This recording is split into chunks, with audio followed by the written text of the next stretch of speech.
Thanks for joining us on 90s Plus. I'm Chris Beyond. President Joe Biden declared Camp Hale a national monument on October the 12th. So in order to gain a better understanding about Camp Hale's significance now and moving forward, we spoke with a public lands manager from Conservation Colorado, a group that openly supported the declaration. But we should note that the National Monument Declaration was widely opposed by Colorado Republicans who said that they felt the declaration was a federal land grab. Here's our interview with Conservation Colorado's public lands manager, Beau Kiklis. Beau, thanks so much for taking the time to join us here on 90s Plus today. Great to be with you, Chris. I'm glad to be speaking about the new monument we have here in Colorado.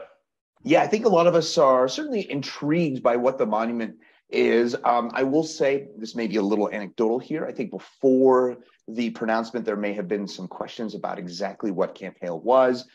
Could you just start off by detailing what Camp Hale was and why, and a bit more about its significance as well?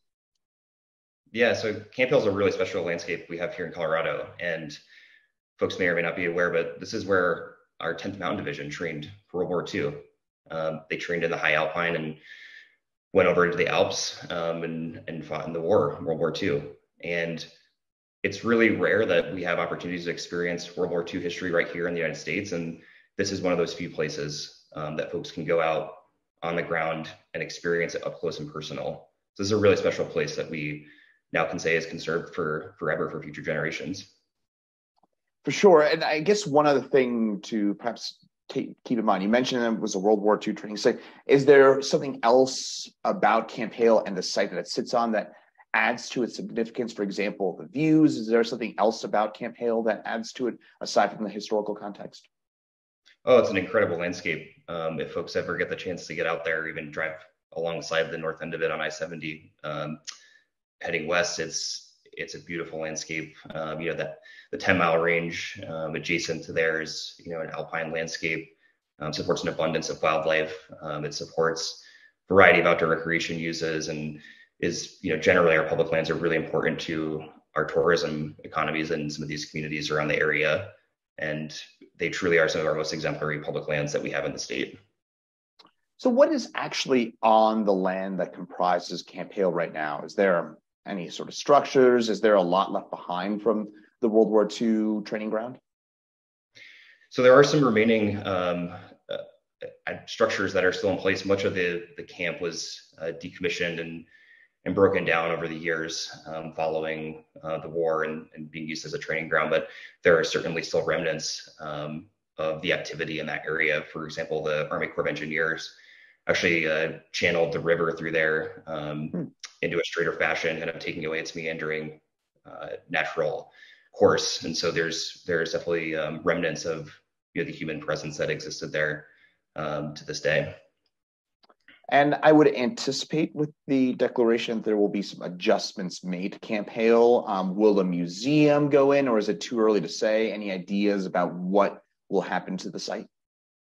It's too early to say. One thing that does happen, Chris, is this is a landscape across Tenmile and across Camp Hale that is now going to be managed with a clear conservation mandate as a result of the National Monument designation.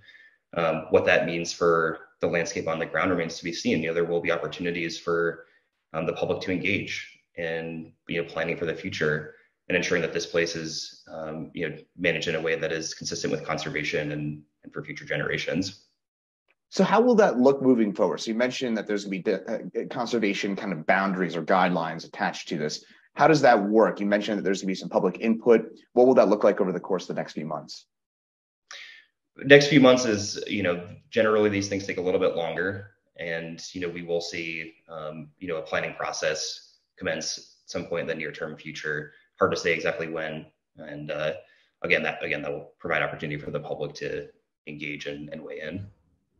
And who is in charge of that? Is it the federal government, since it's a federal national monument? Correct. So these are Forest Service lands currently administered and managed by the Forest Service, and they will remain the primary agency in charge of managing the land. Okay. What sorts of financial backing will this monument get in order to achieve some of those goals? So will there be an influx of federal dollars to achieve some of those conservation goals to maintaining the site? Again, remains to be seen, but again, I think a lot of times what we will see is when the government does make a decision to place certain public lands in a protective status or protected status, that does come along with resources to ensure that the land management agency, in this case the Forest Service, has the resources it needs to do the work it needs to conduct the outreach, to get out on the ground and do the management work. Based on what you saw there on the ground, and I know this may be anecdotal and wading into different waters, but what was the reaction of some of the locals around the area of the Camp Hale monument about this being declared a national monument? Is it generally popular? Is it not popular in that immediate area? So this is something that Coloradans from a variety of interests and political leanings have advocated for a really long time. Whether that is backcountry skiers, outdoor recreationists, hunters and anglers, local businesses, county commissioners, so forth. People have wanted this for a while, and previously had been advocating it for in the CORE Act through Congress.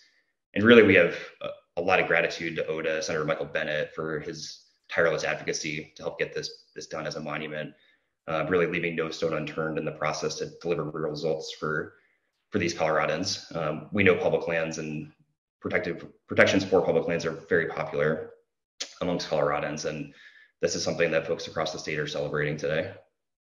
Anything else to add about this designation and kind of the overarching significance behind it? Yeah, I mean, I would just say is that what's really special today, Chris, is that we can look out at Camp Hale and the 10 Mile, and we can know that what we're looking at is what those 10th Mountain Division veterans saw, and it's what our kids and our grandkids are going to see and experience. That's really special. So once we develop a place, we can't undo that. Once it's gone, it's gone. And we owe a lot of thanks to a lot of people who've advocated for this for many, many years. It's a special outcome for Colorado today. Well, Beau, we really appreciate a few minutes of your time and lending us your insight about what makes Camp Hale significant, the overarching, again, themes behind it, and for your time here today. Thanks so much, Beau. Thank you, Chris. I appreciate it.